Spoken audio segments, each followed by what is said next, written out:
Assalamualaikum warahmatullahi wabarakatuh. Alhamdulillah wassalatu wassalamu ala Rasulillah.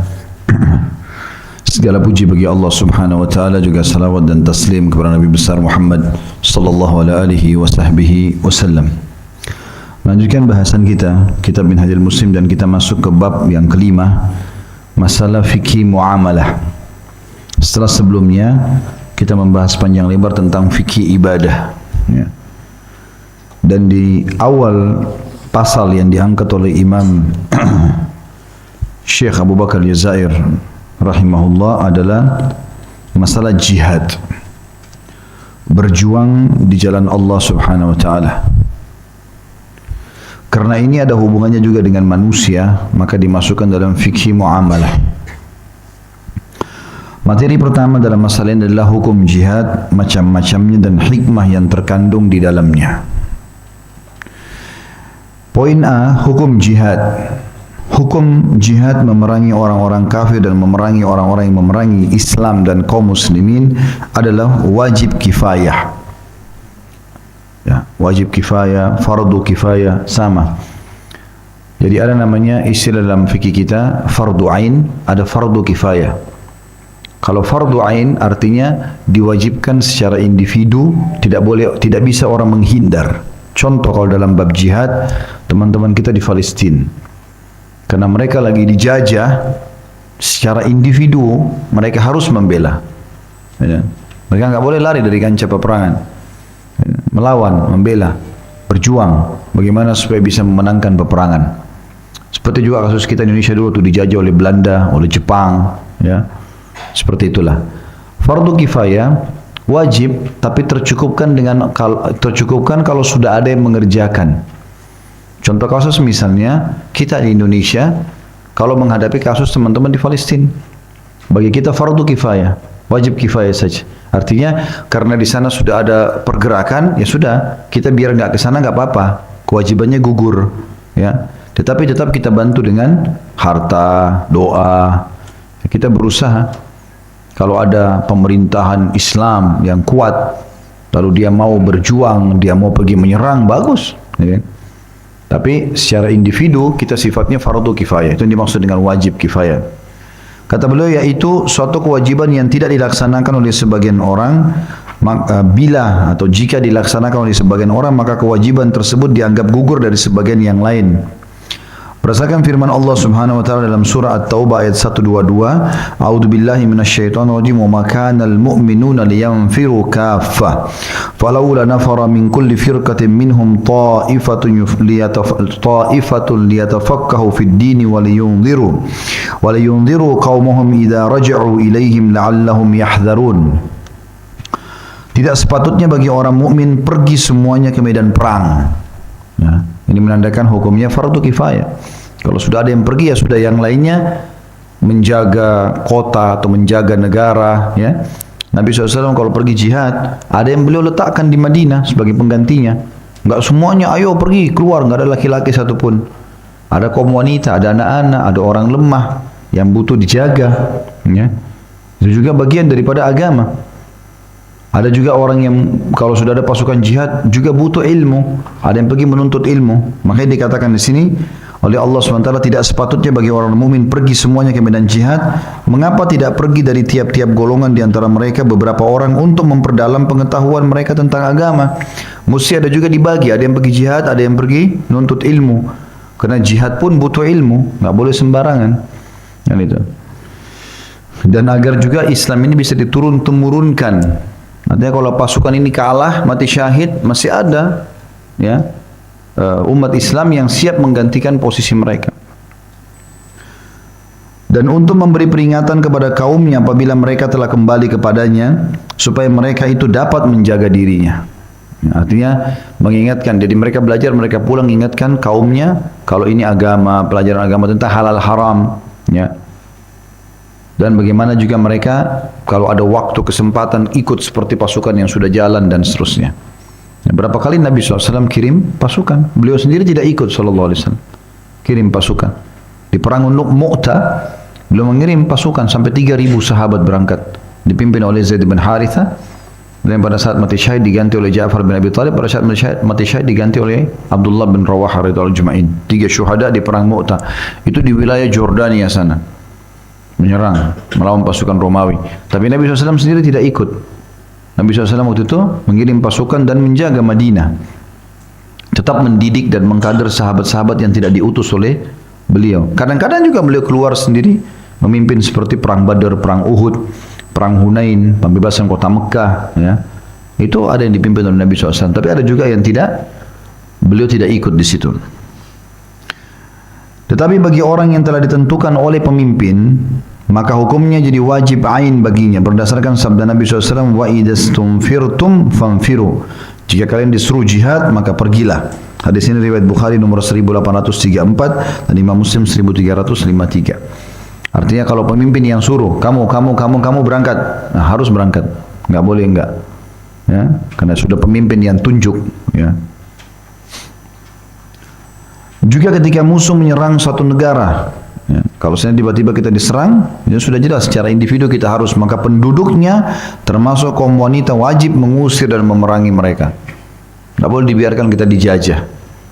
Ya, umat Islam cuma kenal 2, menang atau mati syahid. Faham maksudnya?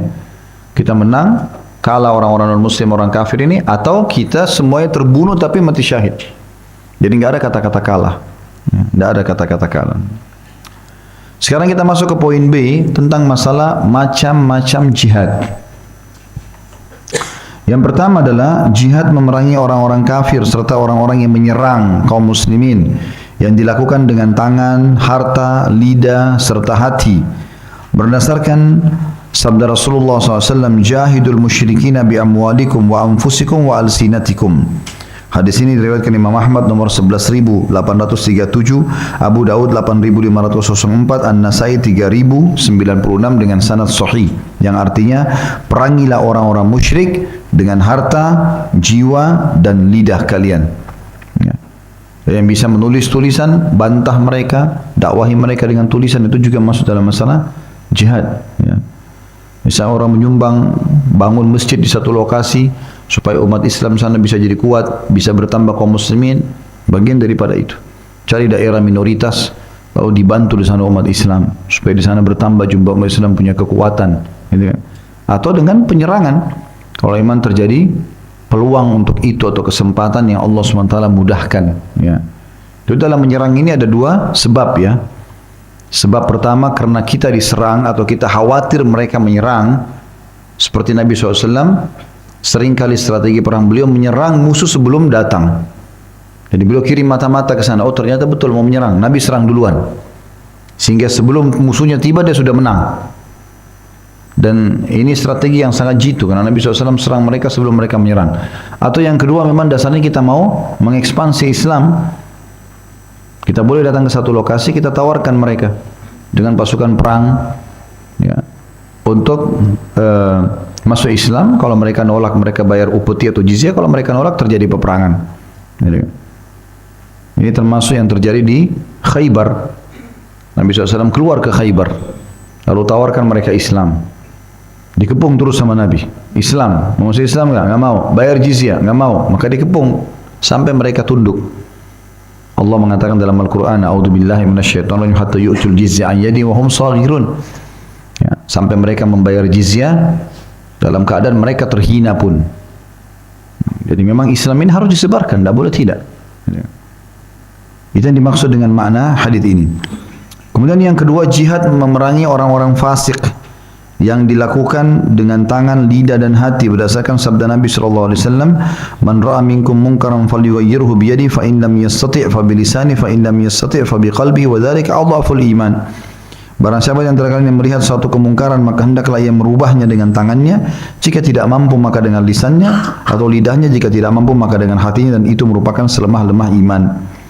Hadis ini diriwayatkan oleh Imam Muslim nomor 49. Yang jadi di sini secara umum, fasik itu artinya muslim tapi banyak dosanya, perbuatan kefasikan. Jadi kita luruskan, nasihati, ya. Kalau ada orang tua dapat anaknya mabuk, ya dia berhenti dengan kekuatan, diambil botol minumannya, nggak boleh kalau mabuk, Itu berarti ingkar mungkar dengan tangan, kekuatan. Seorang atasan punya perusahaan, dia wajibkan semua pegawai saya perempuan wajib pakai jilbab. Yang laki-laki kalau azan ke masjid, nah itu dia gunakan power dia. Pemimpin negara, dia wajibkan ini, dia wajibkan itu. Maka itu semua adalah ya hal yang masuk dalam nahi mungkar dengan tangan. Kalau tidak bisa dengan lisan, lisan dengan nasihat. Dan kalau tidak bisa juga dengan minimal dengan hati, dan itu sudah iman. Dan tidak ada orang tidak bisa dengan hatinya. Teman kantor, orang tua, kerabat. Kita berpikir kalau kita nasihatin mungkin dia nggak dengar, mungkin dia atasan, mungkin dia lebih senior. Saya kalau nasihatin kayak nggak didengar nih, ya sudah. Ya Allah berikan hidayah. Tetap kita berdoa ya.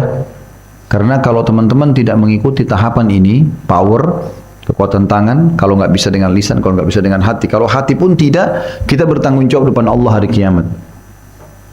Ya, makanya kata Nabi SAW dalam sebuah hadis yang dihasankan oleh para ulama, siapa yang melihat kemungkaran dari seseorang lalu dia tidak pungkiri, maka orang itu akan datang hari kiamat mencekik lehernya sambil berkata, ya Allah, orang ini lihat saya berbuat mungkar, dia tidak ingatkan, maka saya tuntut. Diambillah pahala dia. Makanya minimal dengan hati. Kita lewat dari rumah mau ke kantor, banyak perempuan tidak pakai jilbab. Ya Allah berikan hidayah. Semua yang tidak menutup aurat. Ya. Kadang-kadang kalau lewat ada orang tidak pakai hijab, tentu kita tidak boleh melihatnya, tapi sepintas orang tahu. Maka supaya lepas tanggung jawab, saya mengatakan, ya Allah berikanlah hidayah orang ini dan semua orang yang seperti dia di seluruh dunia. Siapa tahu Allah kasih hidayah, tapi minimal dengan itu kita lepas tanggung jawab hari kiamat. Jadi kan, antum kalau mau ke masjid, laki-laki di sini pas azan, ada orang banyak, pedagang-pedagang makanan, kadang-kadang mereka istirahat depan masjid, nggak masuk sholat. Bilang saja, Pak, sholat Pak. Satu kalimat, cukup. Dia ikut nggak ikut itu nggak ada masalah. Antum nggak punya kewajiban tarik tangannya harus sholat, nggak perlu.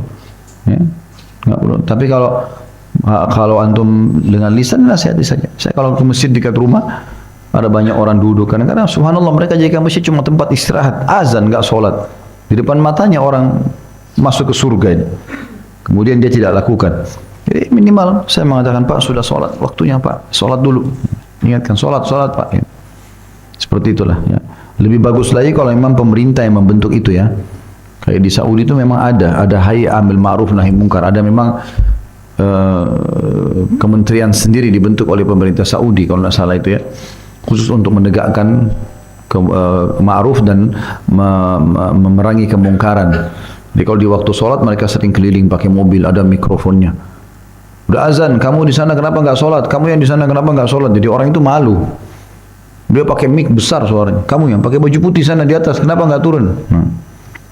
Turun, diikuti semua. Toko-toko kalau buka azan denda. Satu kali kedapatan kena peringatan, 3 kali tutup, nggak boleh buka usaha selamanya. Jadi orang jadi takut. Karena memang ada orang subhanallah cukup dengan lisan, tapi ada orang tidak, harus cambukan. Baru mau. Ya. Baru mau berhenti dari keburukannya. Baik. Yang ketiga, jihad memerangi syaitan yang dilakukan dengan cara menjauhkan diri dari hal-hal syubhat yang dihembuskannya dan meninggalkan kecenderungan syahwat yang dihiasinya dengan berbagai hiasan yang menggiurkan. Berdasarkan firman Allah Subhanahu wa taala dalam surah Luqman ayat 33, A'udzubillahi minasyaitonir rajim, wala yagurrannakum billahil gharur. Dan janganlah sekali-kali syaitan yang pandai menipu memperdaya kalian tentang Allah. Kemudian firman Allah SWT juga dalam surah Fatir ayat 6, A'udzubillahi minasyaitonir rajim, innasyaitana lakum aduwwun fattakhidhuhu aduwwa. Sesungguhnya syaitan adalah musuh bagi kalian, maka anggaplah ia sebagai musuh.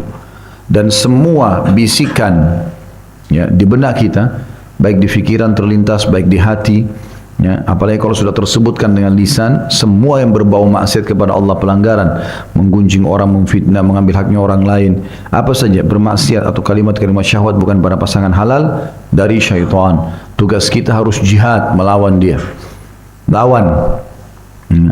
Dan sebenarnya itu mudah, cuma orang-orang kadang-kadang besar-besar kan.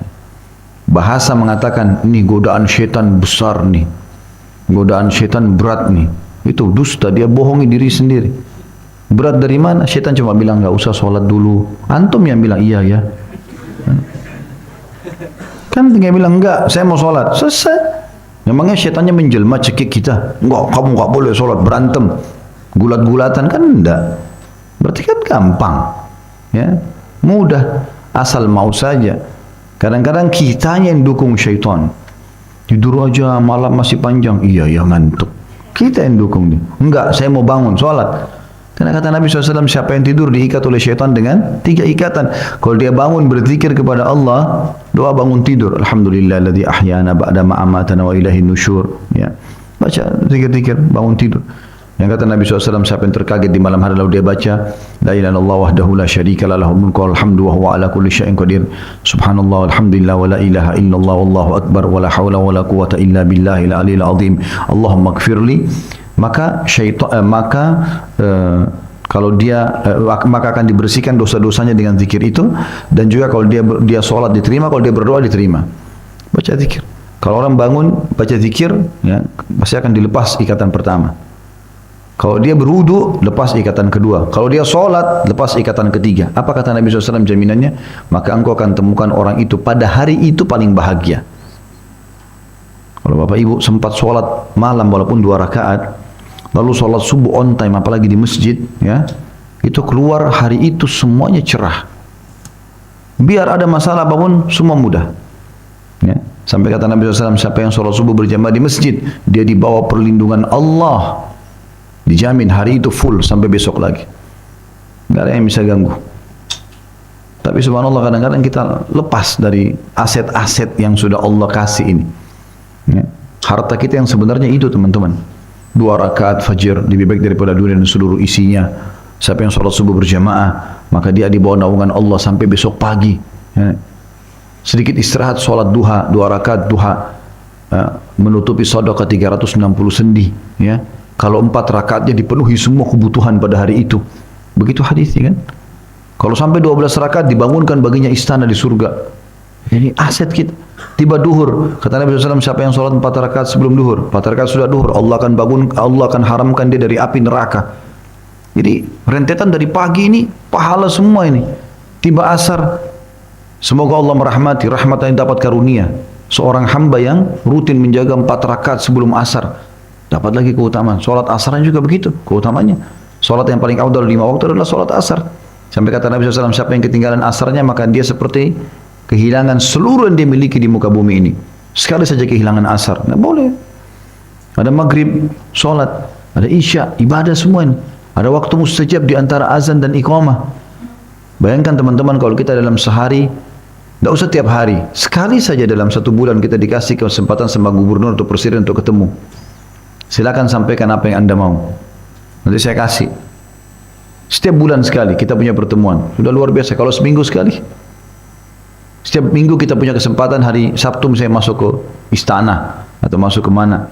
Kalau setiap hari, pokoknya setiap hari silakan pilih jam. Dari jam sekian sampai jam sekian boleh datang ajukan apa saja. Kita bahkan boleh ajukan permohonannya keluarga, teman-teman. Ini kita teman-teman sehari 5 kali azan dan iqamah. Kata Nabi SAW, doa antara azan dan iqamah, permohonan tidak ditolak. 1 hari 5 kali. Modalnya murah sekali, air, wudu, jalan kaki masuk ke masjid. Kalau naik motor, bensin sedikit. Tapi mustajab semuanya yang kita minta. Karena kadang kita hilangkan aset-aset kita yang sebenarnya. Sibuk dengan urusan dunia. Kadang-kadang subhanallah para pedagang bertakwa kepada Allah. Gara-gara mau jual 1 baju, 2 baju, 5 baju, tinggalkan sholat, telat. Kenapa ini? Rugi sekali. Sholat, pergi sholat dulu, nanti pulang. Lebih bagus begitu. Saya dengar ada sebuah kisah di satu kota, itu mobil supir angkot. Semoga Allah kasih hidayah, kalau semua seperti ini luar biasa.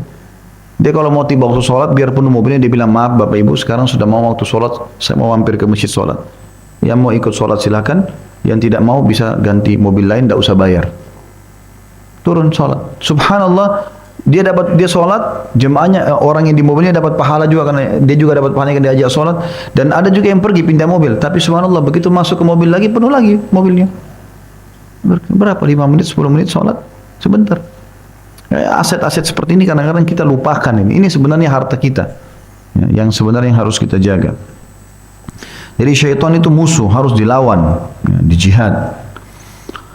Kemudian yang keempat, jihad memerangi hawa nafsu yang dilakukan dengan cara mengarahkannya kepada kecintaan, mempelajari masalah-masalah agama, mengamalkan dan mengajarkannya. Kemudian memalingkan diri dari keinginan hawa nafsunya dan menentang penyimpangannya. Jihad memerangi hawa nafsu merupakan jihad terbesar di antara jihad-jihad di atas sehingga disebut dengan jihadil akbar. Teman-teman sekalian, tentu ini riwayat yang dikatakan jihad akbar ini khilaf di antara ulama, tapi umumnya didhaifkan hadisnya. Ya. Tetapi poin keempat, masalah jihad melawan hawa nafsu secara umum ulama mengatakan perlu, ya. Jadi begini, potensi dalam diri kita, salah satu potensinya, ya, atau perangkat diri kita hawa nafsu. Hawa nafsu ini bisa baik, bisa tidak baik, tergantung kita gunakan untuk apa. Mirip televisi, kita bisa tonton yang tidak baik, kita bisa tonton yang baik. Tergantung kita punya mobil, kita bisa pakai ke tempat baik, bisa pakai ke tempat buruk, kan gitu. Maka hawa nafsu itu ada potensi dan itu boleh kalau dialihkan pada hal positif. Misalnya orang melampiaskan hawa nafsu kebutuhan biologis dia, menatap, mencium, memegang, meletakkan kembali di kemaluan pada pasangan halal, boleh. Malah dianjurkan itu, melampiaskannya pada tempat yang benar. Hawa nafsu pengen makan, minum, tapi pada yang halal, bukan hasil curian, bukan uang haram, boleh makan. Kita butuh energi. Hawa nafsu pengen punya harta, boleh. Islam tidak pernah batasi. Setiap muslim hanya boleh punya uang 10.000 rupiah, tidak ada. Silakan mau punya uang 100 miliar juga silakan. Yang penting sumbermu halal, selesai. Ingat zakatnya, sedekahnya, kan gitu. Silakan, hawa nafsunya boleh. Boleh mau punya rumah besar, boleh. Mau punya mobil mewah, Islam tidak pernah larang. Yang penting sumbernya halal, kan gitu. Jadi hawa nafsu bisa kepada hal yang baik. Maka kita harusnya kesitukan, ya. Nah ini kalau disalahgunakan, hawa nafsu lari kepada syahwat, kepada lawan jenis yang bukan halal, ya. Kemudian makanan haram, untuk mendapatkan makanan, sesuatu makanan yang tidak perlu tahu sumbernya, yang penting ambil, mau uang haram atau uang halal. Teman-teman yang di kantor bertakwa kepada Allah, saya sering dengar berita itu. Kalau kadang-kadang ini haram, dia dapat bonus dari satu perusahaan, tempat perusahaannya dia beli barang, kemudian diambil sama dia. Supaya dia tidak ditegur sama teman-temannya, dibagi rata. Teman-temannya pun dapat semua. Sumber haram. Ingatkan, tidak boleh. Sampai dia pernah bilang, Ustaz, saya kalau tidak terima, atau saya tidak bagi, saya dimusuhi. Biarin antum dimusuhin. Daripada makan yang haram. Untuk apa?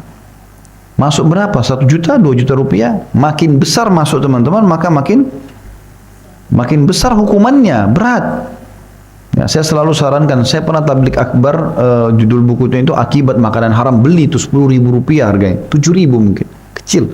Saya lihat buku itu bagus, terjemahan bahasa Indonesia, terbitan Pustaka Ibnu Umar, kecil, warnanya hitam, ada kayak gambar api gitu, Akibat Makanan Haram. Baca teman-teman, biar tahu bagaimana dalil-dalilnya. Jangan masukkan ke dalam diri kita, orang mukmin itu jiwanya bersih, yang masuk hanya bersih. Makanan, minuman, apa saja semuanya harus yang bersih, yang benar, ya. Innallaha thayyibun la yaqbalu illa thayyiba. Allah itu bersih, suci, sempurna, tidak terima kecuali begitu juga. Orang mukmin begitu, ya. Kita disuruh selalu nikmati yang halal dan thayyib, tidak boleh yang lain. Jadi hawa nafsu jangan dialihkan kepada yang haram, karena itu potensinya ada dalam diri kita, ada, tinggal kita alihkan. Karena ada juga orang, teman-teman, kenapa saya rincikan ini, dia menganggap hawa nafsu tidak boleh, harus diperangi. Hawa nafsu apa dulu? Kan gitu. Kalau semua hawa nafsu nggak boleh, kita nggak boleh, berarti biar lampiaskan biologi sama pasangan nggak boleh, nggak boleh makan, nggak boleh minum, nggak boleh kerja. Nanti jadi yang salah juga, ya kan? Makanya butuh dirincikan. Yang tidak boleh kalau hawa nafsu kepada hal yang haram. Kalau yang halal silahkan, bebas. Ya, bahkan ada sebagian riwayat menjelaskan kita dianjurkan untuk melampiaskan. Nabi SAW motivasi masalah biologis, di kemaluan kalian ada sedekah yang besar.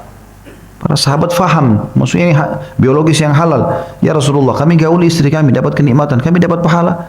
Kata Nabi SAW, kalau kalian letakkan yang haram, dapat dosa enggak? Dapat. Zina. Baik begitu juga kalau halal. Artinya lakukan, silahkan. Tidak ada masalah. Tapi dengan pasangan halal. Jadi satu sisi kita disuruh bergaul biologis dengan pasangan kita halal, satu sisi kita dilarang bergaul dengan yang haram. Zina diancam dengan dosa berat. Bahkan Allah mengatakan wala taqrabuz zina, jangan dekatin zina, jangan mulai. Tidak usah mulai buka pintunya. Jangan dekati supaya jangan kamu terjerumus. Kata Nabi SAW, semua diri itu bisa punya bagian dari zina. Mata dengan melihat, telinga dengan mendengar, lisan dengan mengucap, bibir dengan mengecup, ya, mencium, tangan dengan menjamah, nanti kaki dengan melangkah, kemaluan nanti akan menyempurnakannya. Memang harus ada, itu tidak boleh. Kalau ini boleh. Sekarang syaitan goda kita, yang halal dibuat kita jenuh. Sama pasangan halal nggak mau dilihat, nggak mau ngomong, nggak mau berhubungan biologis, alasan bosan. Tapi kalau sama yang haram, pacarnya haram, tidak apa-apa, biar nggak sikat gigi ciuman. Haram, gimana caranya? Baik, C. Hikmah jihad. Di antara hikmah yang terkandung dalam macam-macam jihad tersebut di atas adalah beribadah hanya kepada Allah semata yang disertai dengan penolakan terhadap permusuhan dan kejahatan, memerangi atau memelihara jiwa dan harta, membela kebenaran dan menegakkan keadilan, menyebar luaskan kebaikan dan menyerukan keutamaan. Jadi jihad dalam Islam itu bukan angkat pedang, tebas orang kafir, bunuh. Bukan itu motivasinya. Bukan itu. Tujuannya adalah bagaimana kita meninggikan kalimat Allah supaya di muka bumi ini agamanya Allah yang diterima, gitu kan? Itu pun kita selalu pasukan Nabi SAW ditawarkan dulu Islam, kalau nolak baru jizyah, kalau nolak baru perang. Ya, kalau masih ingat dulu saya pernah ceritakan, tapi ini sudah cukup lama, kisah tentang Qutaibah bin Muslim. Ya, ini di zaman Umar bin Abdul Aziz rahimahullah, salah satu khalifah Umayyah yang berkuasa tahun 99 sampai 101. Beliau pernah kirim pasukan, panglima perangnya itu sangat ditakuti, namanya Qutaibah bin Muslim. Dia sampai diberikan gambaran seperti Khalid bin Walid di zaman Nabi, nggak pernah kalah perang. Strategi perangnya bagus dan fisiknya kuat sekali. Dia sampai menembus wilayah-wilayah sisa Rusia yang belum ditembus oleh orang-orang pendahulunya. Satu waktu kalau saya tidak salah dia masuk ke wilayah Samarkand namanya. Jadi Samarkand ini saya tidak tahu dalam bahasa di Indonesia kan ya, tapi dalam bahasa Arab dikatakan Samarkand. Itu salah satu bagian daripada Rusia dulu. Yang jelas Qutaibah bin Muslim ini melihat Samarkand ini daerah terkuat di situ. Kalau dia taklukkan, wilayah yang lain takluk semua nih. Maka dia menyerang tiba-tiba. Qutaibah bin Muslim menyerang tiba-tiba. Kebetulan wilayah itu pemimpinnya semua orang, pemimpin mereka adalah para penyihir. Wilayah itu. Karena diserang tiba-tiba menang Qutaibah bin Muslim. Masuklah umat Islam segala macam berusaha. Rupanya para penyihir-penyihir ini tidak bisa melawan. Mereka dengan ilmu sihirnya nggak bisa kalahkan ilmu agama. Mereka tahu ruqyah, ayat Al-Quran, tidak mungkin. Dari satu sisi mereka juga tidak punya kekuatan militer untuk melawan. Sekarang sudah masuk lah istilahnya, sudah berkuasa. Maka mereka cari satu anak muda yang bisa bahasa Arab. Ditemukanlah satu anak muda yang bisa bahasa Arab. Lalu disuruh diutus datang ke Damaskus, ibu kota Syria. Temuin Raja Malik, Raja Abdul Aziz, Umar bin Abdul Aziz. Dia bilang sama anak muda ini, di sana ada satu raja muslim terkenal adil. Sampaikan ke raja orang muslim, yang kami tahu dalam agama kalian sebelum diserang harus tawarkan Islam dulu. Kalau tolak baru upeti. Per kepala terserah nanti kesepakatan bayar berapa. Kalau tolak baru diperangi. Tapi ini panglima anda Qutaibah bin Muslim langsung menyerang kami. Kami nuntut keadilan. Pergilah anak muda ini pergi ke negeri Damaskus. Waktu dia tiba di Damaskus cukup lama perjalanan, jauh, 1 bulan perjalanan. Dia tiba di sana, setiap kali dia lihat rumah besar, dia bilang mungkin ini istana raja. Tapi nggak ada pintu tertutup, nggak ada penjaga. Itu rumah masyarakat biasa. Dia jalan sampai dia masuk ke suatu tempat yang besar sekali. Pintunya terbuka, banyak orang masuk. Begitu dia masuk, dia temukan ada air mancur. Ya. Situ orang pada cuci mukanya. Dia bilang mungkin ini istana raja ini. Orang cuci muka dulu sebelum ketemu raja. Dia ikut juga. Cuci mukanya, ikuti orang di situ. Kemudian dia masuk ke dalam, yang orang-orang ramai ada karpet tebal, tapi nggak ada singgasana, nggak ada apa. Tempatnya bagus. Dia muter-muter lihat, dia lihat orang gerakannya, dia nggak paham apa ini. Karena dia orang non Muslim. Sampai dia kesentuh satu orang, rupanya orang itu lagi sujud. Ini masjid yang dia masuki. Kesentuh, dia minta maaf. Orang yang lagi sholat nggak nyaut kan? Kenapa ini orang nggak nyaut? Dia tunggu. Sampai orang itu habis sholat ditanya, kenapa saudaraku? Dia, orang yang lagi sholat tanya, kenapa? Dia bilang, saya tidak sengaja, saya mau minta maaf. Tadi kenapa waktu saya minta maaf, kamu nggak jawab? Dia bilang, saya lagi sholat. Oh, saya tidak tahu, apa itu sholat? Akhirnya dia tahu dia, kamu Muslim? Dia bilang, bukan. Apa ceritamu? Dia ceritakan. Ini orang cerita sama si Muslim tadi. Ada kami dari wilayah Samarkand, ada satu pasukan Islam dipimpin oleh Panglima Qutaibah Muslim ini dikenal. Qutaibah bin Muslim menyerang kami. Yang Muslim ini tahu. Oh, Qutaibah Muslim ya, kami tahu. Panglima kami memang itu. Dia menyerang kami tapi dia tidak tawarin Islam, dia tidak tawarin jizyah yang kami tahu agama kalian begitu. Kemudian dia juga langsung serang kami tiba-tiba. Gitu kan? Kami mau nuntut keadilan, mau ketemu sama Raja Agung kalian Umar bin Abdul Aziz. Orang ini tahu ini orang non-Muslim, dia lihat fitrahnya orang ini baik, bisa bahasa Arab, makanya diajak ngomong sama dia, tawarkan Islam. Islam itu sebenarnya begini, maksud di pikiran dia. Akhirnya syahadat orang ini, masuk Islam dia. Tadi dia utusan orang kafir nih, dia masuk Islam. Lalu kata si Muslim ini, kamu nggak usah khawatir, bukan berarti kau masuk Islam lalu kemudian kau tidak sampaikan hajatmu. Saya akan bawa kau ketemu sama khalifah. Jalan mereka berdua. Orang ini cerita, dia bilang keajaiban ini makin menguatkan Islamnya.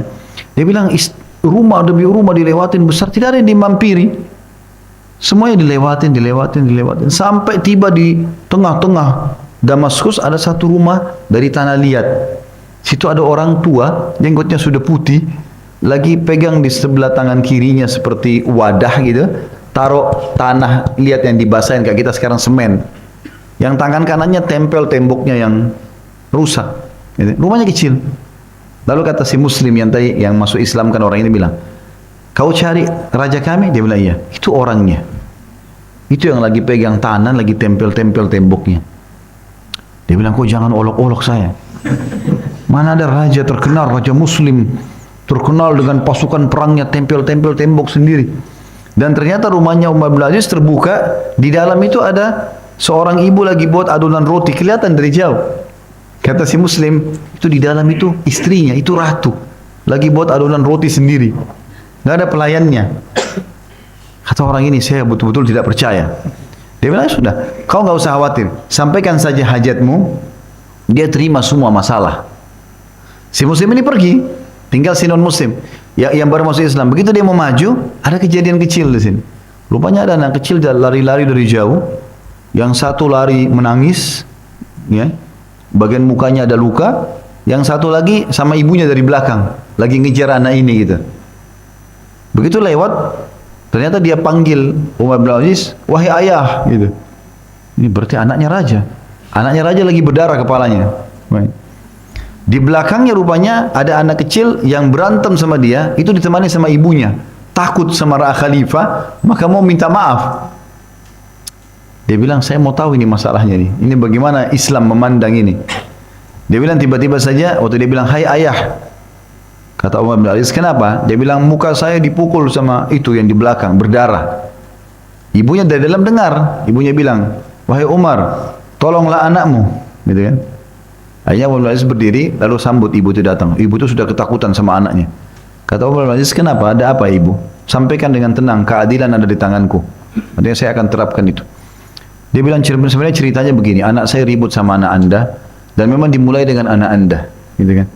Dia mulai lewat, kemudian sempat apalah masalah, terus dia mulai, akhirnya terjadi perkelahian, dan saya mau mohon maaf, apapun kisosnya nggak ada masalah. Pokoknya Umar tanya anaknya selalu didik, jujur, kamu harus jujur. Apa memang kamu yang salah atau ini temanmu yang salah? Dia bilang, saya yang salah. Kata anaknya, saya yang salah. Baik, karena kamu yang salah, maka selesai, tidak ada kisos di sini, gitu kan? Kamu yang harus minta maaf, walaupun dia sudah berdarah, gitu. Kamu yang minta maaf. Setelah itu, kata Umar, ditanya ibu itu, apakah ibu ini sama anaknya sudah masuk dalam daftar orang yang menerima bantuan dari kerajaan? Dia bilang, belum wahai Amir Mukminin. Umar panggil sekretarisnya, Gulam, dipanggil, Gulam sini, catat nih, catat ibu ini mulai hari ini kasih haknya dia. Karena seluruh masyarakat itu, kalau dibawa kekuasaan Islam dulu, mereka dapat pembagian hasil dari negara, itu sudah dipakai untuk operasional negara, sisanya dibagi kepada masyarakat secara rata. Mau kaya mau miskin dapat, itu hak mereka, gitu kan. Maka yang terjadi setelah itu, ibu itu pun pergi. Istrinya Umar mengatakan, hai Umar, bukannya kau bela anakmu malah memberikan hak, memberikan orang itu harta? Kata Umar, tidak ada kezaliman. Anak kita sudah mengaku salah, dan orang yang memberikan kesaksian buat diri sendiri nggak butuh saksi lain. Sekarang ada orang berantem, lalu ditanya siapa yang salah, dia bilang saya yang salah, dia ngaku sendiri. Ya sudah, nggak usah datangkan saksi, dia ngaku sendiri, kan gitu. Itu butuh saksi kalau orang tidak mau ngaku. Ini cerita orang ini bilang, saya kagum betul lihat ini, luar biasa, anak khalifah di negara saya mustahil ini. Ada anak raja, biar salah pasti dimenangkan ini. Lalu kemudian Umar balik ke dia, lihat ini, orang muslim ini yang baru datang. Tanya, kamu siapa? Diceritakanlah, bisa ada waktu, bisa. Saya seseorang yang diutus dari Samarkand, panglima perang anda namanya Qutaibah bin Muslim menyerang kami. Dan kami tahu dalam agama anda ini harus tawarkan Islam dulu. Kalau tidak maka jizyah, kalau tidak maka diperangi. Tapi Qutaibah bin Muslim panglima anda ini tiba-tiba menyerang kami. Saya diutus oleh pimpinan-pimpinan kami untuk minta keadilan. Kata Umar bin Aziz, baiklah. Diambillah sebuah kulit, kemudian ditulislah oleh Umar bin Abdul Aziz, disuruh sekretarisnya Gulam tulis. Isinya itu dari Amir Mukminin ya, Umar bin Abdul Aziz kepada Gubernur Samarkand. Jadi waktu sudah menang, rupanya Qutaibah Muslim sudah kirim informasi ke sini. Lalu Umar bin Abdul Aziz tidak tahu ceritanya nih kalau diserang tiba-tiba. Langsung tunjuk seorang gubernur. Kepada Gubernur Samarkand, aku minta engkau menyelesaikan perkara Samarkand sesuai dengan hukum Allah. Titik. Selesai. Gitu kan? Lalu Umar bin Aziz stempel, bawa suratnya, digulung, bawa ke sana. Kasih gubernurnya Samarkand. Dia bilang, saya kayak tidak percaya. Kulit biasa digulung, bawa, saya pun musuh istilahnya tadi. Walaupun sudah muslim. Bawa ini, saya kayak bisa hianat segala macam. Dia bilang, bawa. Kasih aja ke sana. Dia bilang, saya pulang.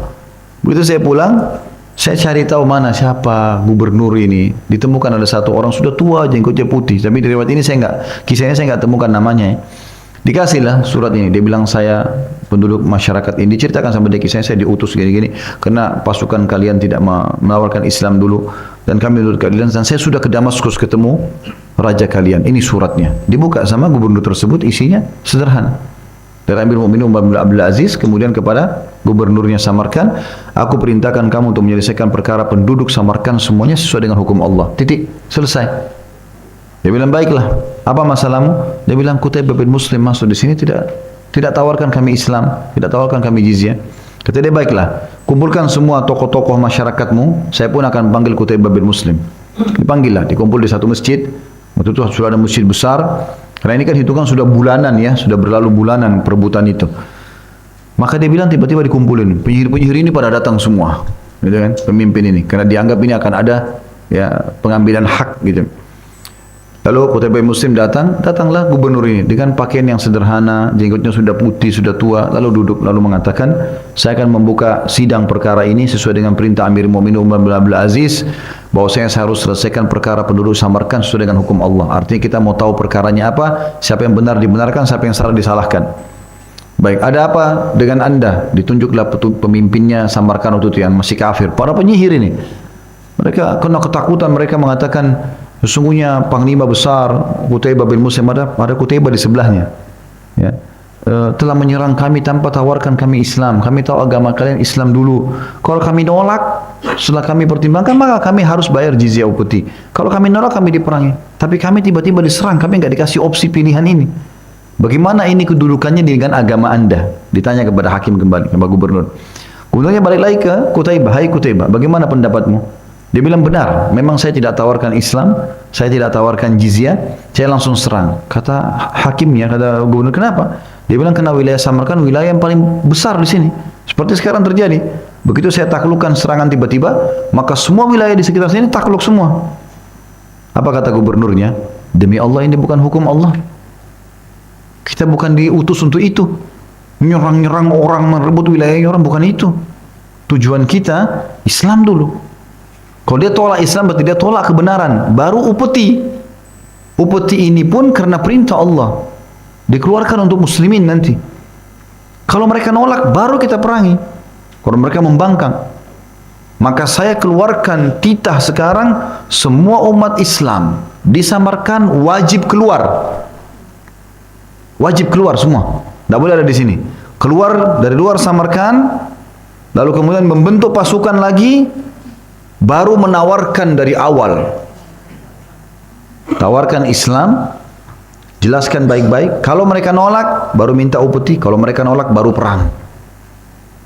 Kata si anak muda ini, saya hadir di sidang itu. Dan saya dengan pemimpin-pemimpin wilayah ini kayak tidak percaya ini. Bagaimana bisa ada pasukan sudah menguasai satu wilayah baru masih masih mau keluar. Yang kita tidak percaya, tapi nggak lama kemudian, belum bubar masjid ini, sudah terdengar suara unta, suara kambing, perempuan, anak kecil. Satu instruksi keluar, keluar semua. Rame-rame ribuan orang semua mau tinggalkan Samarkand. Subhanallah, yang paling pertama tersentuh justru pimpin mereka yang penyihir itu. Para penyihir langsung mengatakan, kalau ini benar terjadi, ini betul-betul agama mulia ini. Maka mereka pun mengatakan, datang gubernur tersebut, apakah betul kalian akan keluar? Iya tentu. Ini ajaran agama kami. Maka gara-gara itu mereka masuk Islam dan satu Samarkand akhirnya masuk Islam. Itu hikmah jihad. Jadi bukan main hancurin orang, main rebut, main ambil hartanya. Salah. Ini sekaligus kita bantahkan dengan sangat tegas kepada orang-orang yang bom bunuh diri sana sini, mengatasnamakan jihad. Apa antum mau bom di Indonesia? Mayoritas Islam. Ini ngelantur ini. Ya? Salah, bom hotel, nanti ditemukan tinggal kepalanya. Ada cuplikan, kalau istri saya nonton saya sekarang berarti saya sudah di surga. Surga mana? Bunuh diri. Dari mana ini? Jihad-jihad yang benar, ada hukum-hukum syar'i. Nanti kita jelaskan, ada hukum-hukum syar'i di situ. Ada adabnya, ada tata kerama. Nggak boleh sembarangan. Ya, sampai kata Nabi SAW, "Fa'idha qataltum fa'ahsinul qatla." Kalau kalian pun harus membunuh dengan cara yang baik. Pasukan jihad tidak boleh bunuh perempuan, tidak boleh bunuh anak-anak, tidak boleh bunuh orang tua, tidak boleh bunuh orang menyerah. Musuh duel sama kita, lalu dia lepas senjata, udah saya mengalah. Tidak boleh kita bunuh. Udah, tawan dia ya. Itu pun disuruh berbuat baik dengan tawanan. Kasih makan. Dan banyak tawanan di zaman Nabi SAW masuk Islam justru karena baiknya akhlaknya pasukan muslimin. Tidak boleh membakar, tidak boleh membunuh hewan-hewan, tidak boleh rusak tempat ibadah, tidak boleh bunuh tokoh-tokoh masyarakat, kecuali memang yang pembangkang itu mungkin. Tapi kalau orang mau tahu Islam, ya ajak mereka masuk Islam, kan gitu. Jadi ini perlu diberitahukan teman-teman sekalian supaya jangan ada salah faham. Karena banyak terutama anak muda bertakwa kepada Allah, jangan sembarangan ikuti kelompok-kelompok ini, akhirnya dipanas-panasin jihad, begitu mati kena bom pasti masuk surga, ada bidadari aja terus yang ditawarkan. Bidadari memang ada tapi benar, ya. Jadi akhirnya anak-anak muda banyak yang salah faham, bunuh dirinya. Tidak boleh teman-teman. Dan tidak benar dalil yang mengatakan bahwasanya orang kalau bom bunuh diri itu mati syahid. Dari mana ini akhi? Bunuh diri. Bom bunuh diri, dia bunuh dirinya. Baru dibilang mati syahid. Dalil mengatakan ada sahabat menerobos pasukan akhirnya, ya, itu berarti mati syahid. Sahabat itu belum tahu dia mati atau tidak. Dia kan baru mau menerobos, bisa mati, bisa enggak. Tapi kalau bom, pasti mati enggak? Pasti mati, dia bunuh dirinya. Gimana caranya? Harus hati-hati dalam masalah-masalah seperti ini, ya. Kalau ini dibiarkan bom bunuh diri gini-gini, akhirnya orang-orang ini menyalahgunakan fatwa-fatwa seperti itu. Ini hati-hati teman-teman sekalian. Saya ulangi, di antara hikmah yang terkandung di dalam macam-macam jihad tersebut di atas adalah beribadah hanya kepada Allah semata yang disertai dengan penolakan terhadap permusuhan dan kejahatan, memelihara jiwa dan harta, ya, membela kebenaran dan menegakkan keadilan, menyebar luaskan kebaikan dan menyerukan keutamaan.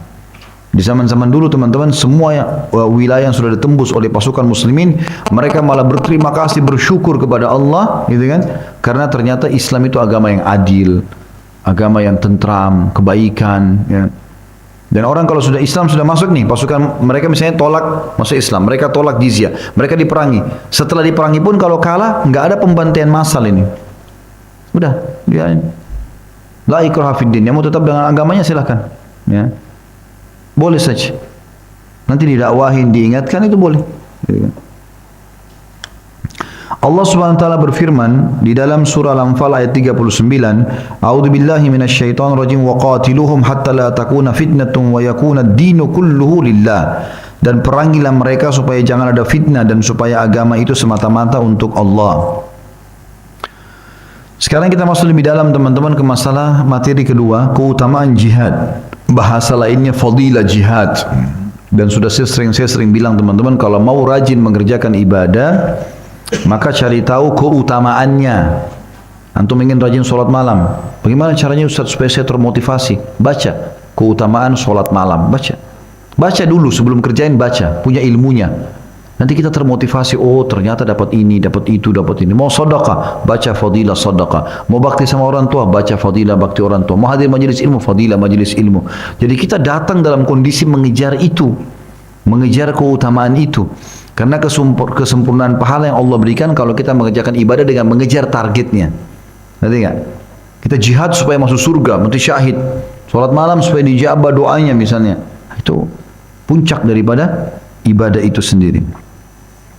Jihad memiliki banyak sekali keutamaan. Kata beliau, dalil yang berkenaan dengan keutamaan jihad dan mati syahid di jalan Allah terdapat dalam sejumlah berita ilahi atau dalam kurung ayat-ayat Al-Quran yang pasti kebenarannya serta sejumlah hadis Rasulullah SAW yang sahih dan thabit. Thabit itu artinya memang ada, tertera, ya. Sehingga jihad dipandang sebagai bentuk taqarrub atau pendekatan diri ya kepada Allah terbesar dan ibadah yang paling utama. Di antara ayat Al-Quran dan hadis Nabi SAW yang berkenaan dengan masalah tersebut adalah firman Allah Subhanahu wa taala. Yang pertama surah At-Taubah ayat 111. A'udzu billahi minasyaitonir rajim. Perhatikan kalimat Allah di sini mulia sekali. Innallaha ashtara. Kalimat ishtara ini digaris bawahi. Innallaha ashtara minal mu'minina anfusahum wa amwalahum bi anna lahumul jannah yuqatiluna fi sabilillahi fayaktuluna wa yuqtalun wa'dan alaihi haqqan fit tawrati wal injili wal qur'an wa man awfa bi ahdihi minallah fastabshiru bi bai'ikum alladhi bay'atum bih wa dzalika huwal fawzul azim. Sesungguhnya Allah telah membeli, Allah membeli dari orang-orang mukmin. Ishtara tadi itu artinya membeli. Allah ajak kita bertransaksi. Allah membeli dari orang-orang mukmin jiwa mereka, diri mereka dan harta mereka. Perang, bawa harta, bawa jiwa di jalan Allah, ikhlaskan karena Allah. Apa digantikan, dibeli dengan apa oleh Allah? Dengan memberi surga untuk mereka. Mereka berperang di jalan Allah, kemudian mereka membunuh dan mereka terbunuh. Bisa mereka bunuh musuh karena Allah ikhlas dan juga atau mereka terbunuh mati syahid.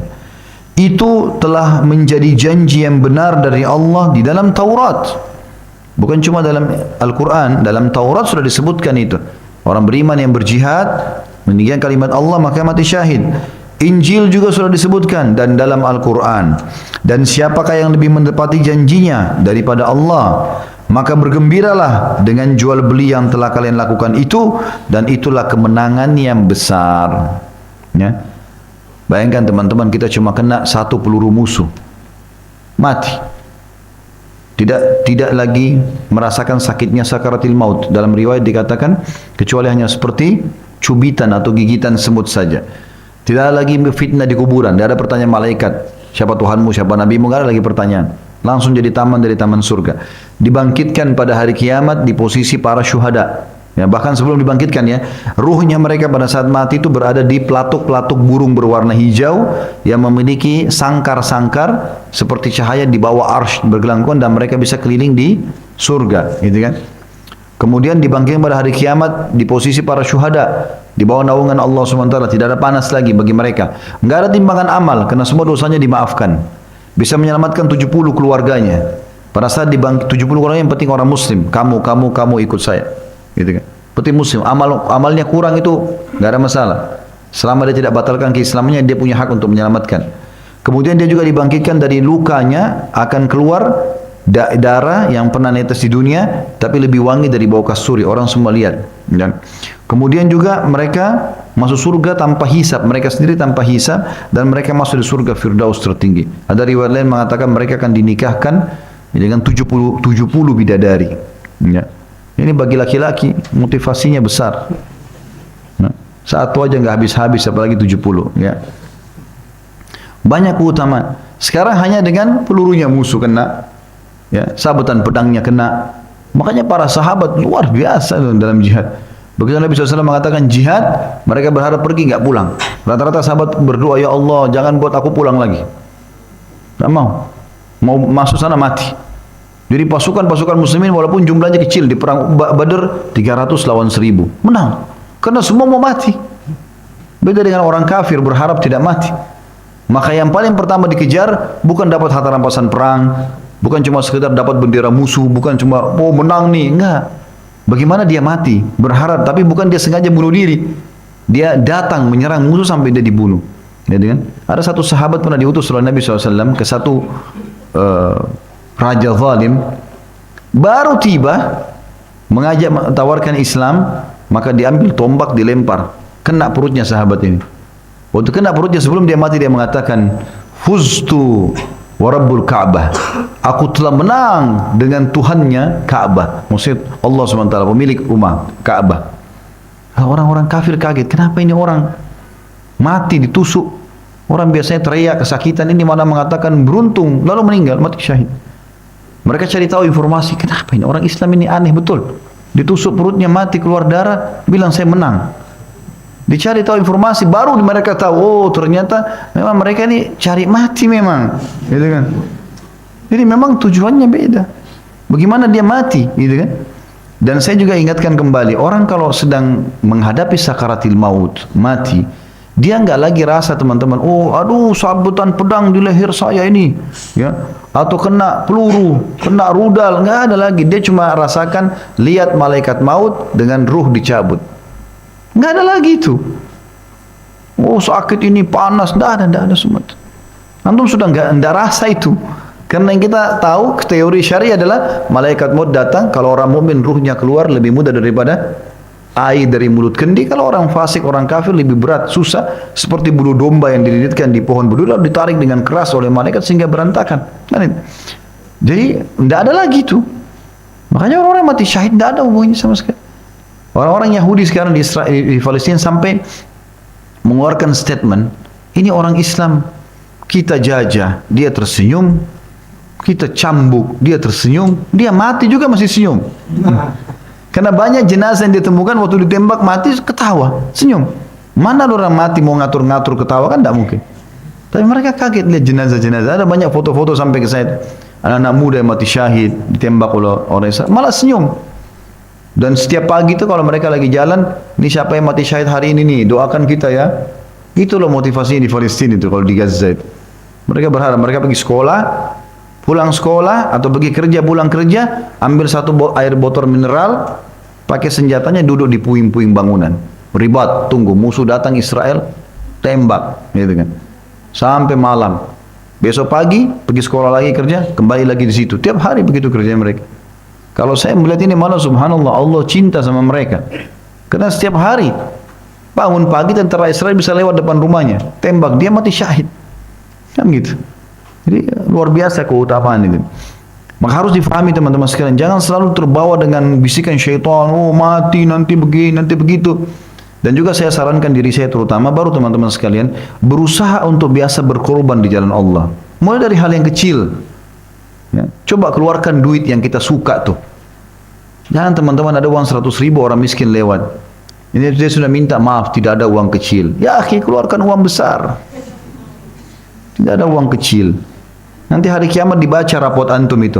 Ini mau sedekah di Tebet waktu itu hari Senin katanya tidak ada uang kecil. Hilang pahalanya. Kasih uang besar. Belajar berkorban. Siapa yang belum pernah bersedekah dengan 50 ribu hari ini coba 50 ribu. Yang pula yang 100 ribu 100 ribu. Yang belum sudah pernah 100 ribu 1 juta. Coba keluarin yang belum pernah jumlah kita keluarin. Itu kata kunci kekayaan. Coba berkorban untuk Allah. Kita lagi pengen makan ada orang lain minta, kasih, gitu kan? Coba belajar, lagi umroh, gundul akhi, takut cukur rambutnya, kenapa? Gundul untuk Allah, mulai dulu berkorban supaya nanti kalau Allah minta darah, siap. Ini sedekah kerupuk aja, kayaknya masih enak, mak, nggak mau kasih orang minta-minta, bakhil. Lalu kemudian ini mau korbankan darah, menghayal. Dan tentu juga teman-teman dari satu sisi, kalau kita sudah berada di kancah jihad, beda dengan kondisi kita sekarang. Kita nggak bisa pertemukan itu. Nah, di kancah jihad sudah berbeda. Orang semua di sekitar kita ini bertakbir, baca Quran. Orang sudah sebut masalah motivasi surga. Di medan jihad orang sudah begitu, baca hadis, baca. Beda motivasinya dengan kayak kita sekarang lagi dia gitu tenang, nggak ada masalah tuh. Ini kita sekarang cuma belajar teori. Tapi kalau kita sudah di lapangan, beda lagi motivasinya itu. Semangat itu berbeda. Tinggal bagaimana mengikhlaskan niatnya. Ya. Baik, kemudian jadi ini ayat mulia ya. Allah membeli dari orang-orang beriman. Dibeli memang jiwa dan harta kita. Mau nggak berkorban? Kemudian dalam firman Allah yang lain surah As-Saff ayat 4 bunyinya a'udzubillahi minasyaitonir rajim innallaha yuhibbul ladzina yuqatiluna fi sabilihi saffan ka'annahum bunyanun marsus. Sesungguhnya Allah benar-benar menyukai orang-orang yang berperang di jalannya dalam barisan yang teratur. Artinya betul-betul mereka punya persiapan jihad, meninggikan kalimat Allah berperang. Seakan-akan mereka itu suatu bangunan yang tersusun kokoh. Allah suka dengan perbuatan itu. Orang-orang yang berjuang di jalannya. Kemudian dalam surah As-Saff juga di ayat 10 dan ayat 11-nya, A'udzubillahi minasyaitonir rajim, ya ayyuhalladzina amanu hal adullukum ala tijaratin tunjikum min adzabin alim tu'minuna billahi wa rasulihi wa tujahiduna fi sabilillahi bi amwalikum wa anfusikum dzalikum khairul lakum in kuntum ta'lamun yaghfir lakum dhunubakum wa yudkhilkum jannatin tajri min tahtiha al-anharu wa masakin tayyibatan fi jannati 'adn dzalikal fawzul 'azim. Hai orang-orang beriman. Jadi orang yang tidak beriman tidak tersentuh tentunya. Ini orang beriman yang dipanggil sama Allah, sudah yakin sama Allah. Maukah kalian aku tunjukkan satu perniagaan, bisnis yang paling menguntungkan, yang dapat menyelamatkan kalian dari azab yang pedih? Gak ada lagi cobaan hidup di dunia, di akhirat gak ada neraka. Mau enggak? Allah kasih tanda tanya. Yaitu, kalian beriman kepada Allah dan Rasulnya. Belajar dulu supaya muncul keimanan kepada Allah. Belajar itu 6 rukun iman. Di buku ini sudah kita belajar semua. 6 rukun iman, 5 rukun Islam, sudah terinci semuanya. Gitu ya. Kemudian berjihad di jalan Allah, praktekkan dengan harta dan jiwa kalian. Dan di sini juga kita perlu kita garis bawahi ya, hampir semua ayat jihad Allah mulai dengan harta dan jiwa. Karena sebagian ulama mengatakan orang akan sulit berkorban dengan jiwa tanpa hartanya. Sudah terbiasa dulu sedekah dengan baju, sedekah dengan uang, sedekah dengan makanan, sudah terbiasa dengan hartanya di jalan Allah, maka jiwanya nanti lebih mudah untuk dia korbankan. Ya. Itulah yang lebih baik bagi kalian jika kalian mengetahuinya. Maknanya lebih baik adalah lebih membahagiakan, lebih menenteramkan, ya. Jalan pintas, udah nggak pusing lagi dengan dunia, gitu kan. Jika kalian benar-benar itulah yang lebih baik bagi kalian jika kalian mengetahuinya. Mau belajar dan tahu, niscaya Allah akan mengampuni dengan jihad dan mati syahid itu dosa-dosa kalian dan memasukkan kalian ke dalam surga yang mengalir di bawahnya sungai-sungai dan ke tempat tinggal yang baik di surga Aden. Itulah keberuntungan yang besar. Firman Allah SWT yang berkenaan dengan keutamaan orang-orang yang berperang di jalannya serta yang mati syahid adalah diantaranya tambahan ayat adalah Al-Imran 160, 169 sampai 170. A'udzu billahi minasyaitonir rajim wa la tahsabanna alladziina qutilu fi sabilillahi amwata bal ahya'un 'inda rabbihim yurzaqun farihina bima ataahumullahu min fadlih. Ya.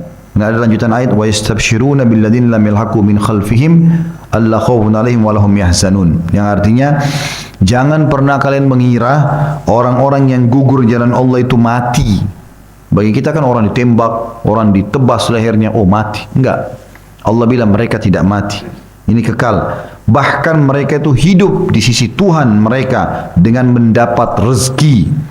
Mereka dalam keadaan gembira disebabkan karunia Allah yang diberikannya kepada mereka. Dan mereka menyampaikan berita gembira kepada orang-orang yang belum menyusul mereka, yang masih hidup di dunia.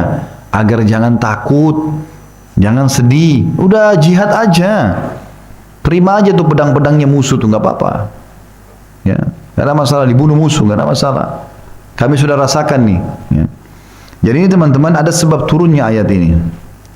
Riwayat yang paling kuat adalah turunnya kepada syuhada Uhud. Ya.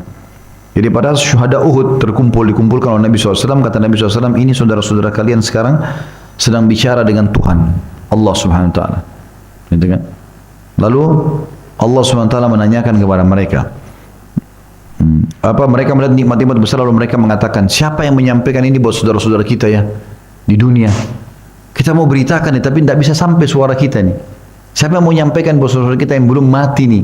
Ini luar biasa, kita sudah lihat ini. Gitu.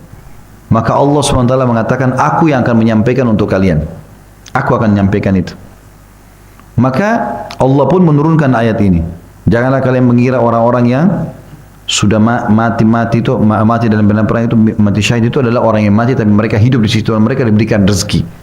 Dan mereka sangat gembira dengan apa yang diberikan kepada mereka itu, dan mereka menyampaikan berita gembira kepada orang yang belum menyusul mereka agar jangan takut dan jangan sedih. Jadi ada sebab turunnya ayat ini. Jadi ayat ini sangat luar biasa. Bagaimana Sang Pencipta Allah memastikan orang mati syahid tidak mati. Ya. Toh teman-teman, kalau kita berpikir ringkas, sederhana, kalau kita juga pasti akan mati, kenapa kita nggak cari mati yang terbaik? Allah SWT bisa kasih kita. Tapi kan sekarang tidak ada jihad, Ustaz. Jalankan hadis Nabi SAW. Kata Nabi SAW, man talaba syahadatu bisidq ballagahu Allah manazil syuhada wa in mata ala firashi. Siapa yang betul-betul tulus berharap pada saat mati syahid, berharap kepada Allah, terus minta berdoa, ya, maka Allah akan berikan dia kedudukan orang mati syahid walaupun dia mati di atas ranjangnya. Dia selalu bergelora ingin, ya Allah, tutuplah hidupku dengan mati syahid, jadikan doa. Toh juga kita akan mati. Kalau ada ketakutan itu syaitan. A'udzubillahi minasyaitonirrajim. Tidak usah takut. Gitu kan? Kalau kita meninggal, tetap Allah akan berikan kedudukan orang mati syahid walaupun mati di atas ranjang, karena tulusnya untuk memohon itu. Itu semua adalah ayat-ayat Al-Quran. Sekarang kita masuk ke sabda Nabi SAW. Rasulullah SAW berkenaan dengan pertanyaan yang diajukan seseorang kepada beliau mengenai orang yang paling utama. Kata Nabi SAW, mu'minun yujahidu binafsihi wa mali fi sabilillahi ta'ala, thumma mu'minun fi syi'bin minasyi'abi ya'budullaha wa yada'un nasa min syarri. Seorang mukmin yang berjihad dengan jiwa serta hartanya di jalan Allah yang Maha Tinggi. Lalu seorang mukmin yang tinggal menyendiri di celah sebuah bukit, tekun beribadah kepada Allah serta menjauhkan diri dari kejahatan manusia. Hadis ini riwayat Bukhari nomor 2786 dan Imam Muslim 1888. Artinya saksi bahasan kita di sini dalam hadis adalah termasuk orang yang paling afdal pertama adalah orang yang memang pergi keluar berjihad dengan harta dan jiwanya. Juga sabda Nabi SAW, hadis yang kedua, hadis riwayat An-Nasai nomor 3124, Ibnu Majah nomor 2754, dan hadis ini juga disebutkan dalam Sahihain. Imam Bukhari sebutkan di nomor 2787, Imam Muslim 1878 dengan redaksi yang lebih lengkap dari hadis di atas, tapi ini riwayatnya riwayat Nasai dan Ibnu Majah. Rasulullah SAW bersabda, Mathalul mujahidi fi sabilillahi wallahu a'lamu biman yujahidu fi sabilihi kamathalis sa'imil qa'im wa tawakkala Allahu lil mujahidi fi sabilihi in tawaffahu an yudkhilahu al-jannata aw yurji'ahu saliman ma ajrin aw ghanimah. Perumpamaan orang yang berjihad di jalan Allah dan Allah Maha mengetahui orang-orang yang berjihad di jalannya, bagaikan orang-orang yang berpuasa dan mengerjakan salat malam. Jadi seperti dia rutin terus mengerjakan salat malam dan puasa setiap hari non-stop sampai dia pulang. Ya. Bagaikan orang yang berpuasa dan mengerjakan salat malam, Allah menjamin seorang mujahid yang berjihad di jalannya, jika ia wafat bahwa dia akan memasukkannya ke dalam surga. Allah akan masukkan dalam surga. Atau jika ia selamat, niscaya akan kembali dengan membawa pahala atau ghanimah atau harta rampasan perang. Hadis ini memberikan gambaran kepada kita tentang kedudukan para mujahidin. Karena Allah SWT selama dia ikhlas keluar menjamin bagi dia, bisa dia mati syahid sehingga masuk surga tanpa hisab, bisa dia pulang selamat dan membawa pahala, atau juga membawa harta rampasan perang. Sabda Rasulullah SAW berkenaan dengan pertanyaan seseorang yang bertanya, tunjukkan kepadaku amal yang setara dengan jihad. Ada pernah orang tanya, ya Rasulullah, pahala tentang jihad ini besar sekali. Ada enggak amal soleh yang mirip dengan jihad? Maka Nabi SAW mengatakan, aku tidak menemukan. Kemudian beliau bersabda, hal tastati'u idza kharaja al-mujahidu an tadkhula masjidaka fataquma wa la taftur wa tasuma wa la tuftir? Qala wa man yastati'u dzalik? Apakah kamu sanggup kalau kamu menyamakan antara pahala mujahid jihad dengan pahala yang lain, maka sanggup enggak kamu seperti seorang mujahid? Kalau mujahid itu pergi ke medan perang, sama dengan kamu masuk ke masjidmu, lalu kamu mengerjakan sholat malam tanpa henti, non-stop. sholat terus, salam berdiri, terus begitu. Dan kau juga berpuasa setiap hari tanpa buka puasa. Kalau sebulan di medan perang berarti sebulan seperti itu. Tidak pernah ketinggalan sholat malam non-stop semalam suntuk, dan juga siang harinya puasa, tidak pernah buka puasa sampai balik dari medan perang.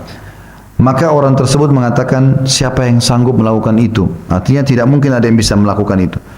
Maka Nabi SAW menjawab, inilah, ya begitulah pahala orang yang jihad. Hadis ini tentu diriwayatkan oleh An-Nasai nomor 3128, dan hadis ini semakna dengan hadis yang terdapat dalam kitab Sahihain riwayat Bukhari nomor 2785 dan Muslim 1878. Juga sabda Nabi sallallahu alaihi wasallam, "Walladzi nafsi biyadihi la yuklamu ahadun fi sabilillah wallahu a'lamu biman yuklamu fi sabili illa jaa yaumal qiyamati wal launu launu dami war rihu rihul misk." Demi zat yang jiwaku berada di tangannya, maksudnya demi Allah, tidaklah seseorang itu terluka ketika berjihad di jalan Allah, dan Allah lah yang lebih mengetahui orang-orang yang terluka di jalannya, maksudnya yang ikhlas, kecuali ia akan datang pada hari kiamat dengan membawa lukanya, di mana warna lukanya seperti warna darah, tapi menebarkan aroma harum seperti aroma minyak kasturi. Hadis ini riwayat Bukhari nomor 2803. Jadi kita lihat hadis demi hadis, isinya motivasi dan keutamaan masalah jihad. Juga ancaman bagi orang yang sama sekali tidak pernah terlintas di benaknya untuk jihad, walaupun satu waktu nanti, entah kapan Allah kasih. Itu ada ancamannya. Jadi dia harus lintaskan dalam dirinya, kalau Allah butuhkan dia siap untuk membela agama Allah. Makanya dia butuh baca keutamaannya. Kata Nabi SAW, "Man mata walam yagzu walam yuhaddith nafsahu bil gazwi mata ala syu'batin minan nifaq." Barang siapa yang meninggal dunia dan tidak pernah berjihad di jalan Allah, atau menyatakan dirinya akan ikut berjihad, tidak pernah niat sama sekali, malah berharap tidak ada jihad, maka ia meninggal dunia dalam keadaan menetapi salah satu cabang dari cabang kemunafikan. Hadis ini riwayat Bukhari dan Muslim, dan ini lafaz Imam Muslim di nomor 1910. Jadi artinya orang kalau betul-betul tidak mau sama sekali jihad, ya, walaupun bukan dia memicu, tapi dia niatkan kalau terjadi dia ingin berperang juga, maka dia kalau tidak niat semua itu, dia mati dalam keadaan, ya, terkena bagian daripada kemunafikan. Selanjutnya sabda Nabi SAW. Hadis ini diriwayatkan Imam Bukhari nomor 2797. Rasulullah SAW bersabda, "Walladhi nafsi biyadi, laula anna rijalan minal mu'minina la tatibu anfusum an yatakhallafu anni wa la ajidu ma ahmiluhum alaihi ma takhallaftu an sariyatin tagzu fi sabilillah walladhi nafsi biyadi lawadittu anni uqtalu fi sabilillahi thumma ahya thumma uqtal thumma ahya thumma uqtal." Kata Nabi SAW, demi zat yang jiwaku berada di tangannya, kalau saja tidak ada orang-orang mukmin yang jiwa mereka tidak ingin tertinggal dariku, dan aku tidak menemukan satu cara yang dapat membawa mereka ke arah itu. Artinya Nabi SAW kadang-kadang utus pasukan beliau tidak ikut. Kenapa? Karena harus jaga Madinah, harus sampaikan wahyu. Kalau bukan karena itu, ada orang-orang mukmin yang butuh penyampaian wahyu, ya, maka tentu saja niscaya aku tidak akan tertinggal dari pasukan Sariyah. Sariyah itu kalau tidak salah dari 3 orang ke atas, sudah diistilahkan dengan Sariyah. Jadi kayak pasukan rahasia, ya, dibentuk Nabi SAW sering namanya Sariyah, dari 3 orang sampai 10, 300, 200 orang gitu, ya. Maka niscaya aku tidak akan tertinggal dari pasukan Sariyah yang berperang di jalan Allah, dan demi zat yang jiwaku berada di tangannya, sesungguhnya aku ingin sekali terbunuh di jalan Allah, lalu dihidupkan lagi sama Allah, lalu terbunuh lagi, lalu dihidupkan lagi, lalu terbunuh lagi. Artinya saking besarnya keutamaan mati syahid. Bahkan banyak hadis yang menjelaskan semua orang mati syahid itu akan dikumpulkan oleh Allah SWT, lalu ditanya, apa yang kalian mau? Mintalah, ya. Maka mereka tidak minta, mereka mengatakan, ya Allah, nikmat apa lagi, kami sudah rasakan semuanya ini. Luar biasa fadilahnya, keutamaannya, dapat surga, segala macam fasilitas ini. Maka pada saat mereka, Allah ulangi lagi, mintalah sesuatu. Sampai 3 kali pada saat mereka tidak lihat lagi kecuali mereka harus minta, maka mereka mengatakan, ya Allah, kami hanya minta kepadamu agar engkau kembalikan ruh kami ke jasad-jasad kami, agar kami berperang lagi, kami terbunuh lagi. Ada riwayat lain dikatakan dia berharap untuk terbunuh 10 kali. Bali bukan kembali kumpul sama istrinya, duduk biologis, makanan favorit, mobil, tidak ada. Kembali untuk ditusuk lagi sama musuh, mati. Begitu terus. Riwayat yang sahih dikatakan sampai 10 kali ya Allah. Dia minta seperti itu, saking besarnya keutamaannya. Hadis selanjutnya adalah hadis yang diriwayatkan Imam Bukhari Muslim dan lafaz Imam Bukhari nomor 2811. Baginda Nabi SAW bersabda, "Magbarrat kadama 'abdin fi sabilillah famassahu an-nar." Tidaklah dua kaki seorang hamba berdebu karena berjihad di jalan Allah, lalu suatu saat nanti, yaitu hari kiamat, disentuh oleh api neraka. Atau terjemahan lainnya adalah tidak akan disentuh api neraka dua telapak kaki yang pernah tersentuh debu medan perang. Debunya saja. Kita naik kuda, jalan, ada debu. Kena sedikit saja badan kita, sudah enggak akan disentuh oleh api neraka. Baru kena debunya, asal dia tidak murtad tentunya dari agama Islam. Ya. Walaupun dia pulang tidak mati syahid, Allah SWT sudah mengharamkan bagi dia api neraka. Hadis yang terakhir tentang masalah keutamaan jihad yang disebutkan oleh Syekh Abu Bakar rahimahullah, tentu masih banyak keutamaannya ya. Adalah hadis yang diriwayatkan Imam Bukhari nomor 2817, Imam Muslim 1877. Kata Nabi SAW, "Ma ahadun yadkhulul jannata yuhibbu an yarji'a ila dunya walahu ma 'ala al-ardi min syai' illa asy-syahidu yatamanna an yarji'a ila dunya fayuqtala 10 marrat lima yara min al-karamah." Tidak ada seorang pun yang masuk surga yang ingin kembali ke dunia meski diberikan kepadanya seluruh kekayaan yang ada di muka bumi. Orang kalau sudah mati, teman-teman sekalian, apalagi ahli surga ya, mereka mati, maka mereka tidak pernah berharap kembali ke dunia lagi. Mereka baru sadar, oh dunia ini yang kita perebutkan selama ini. Ini tidak ada apa-apanya. Kecuali orang mati syahid, masih berharap kembali ke dunia. Tapi untuk apa? Kata Nabi SAW, kecuali orang yang mati syahid. Maka ia berharap dapat kembali ke dunia, lalu ia terbunuh sebanyak 10 kali. Dikarenakan kemuliaan yang dilihatnya. Jadi dia berharap bisa kembali ke dunia untuk berperang di jalan Allah Subhanahu wa taala. Insyaallah kita lanjutkan Kamis akan datang lagi. Subhanakallahumma bihamdika asyhadu an la ilaha illa anta astaghfiruka wa atubu ilaik. Wassalamualaikum warahmatullahi wabarakatuh.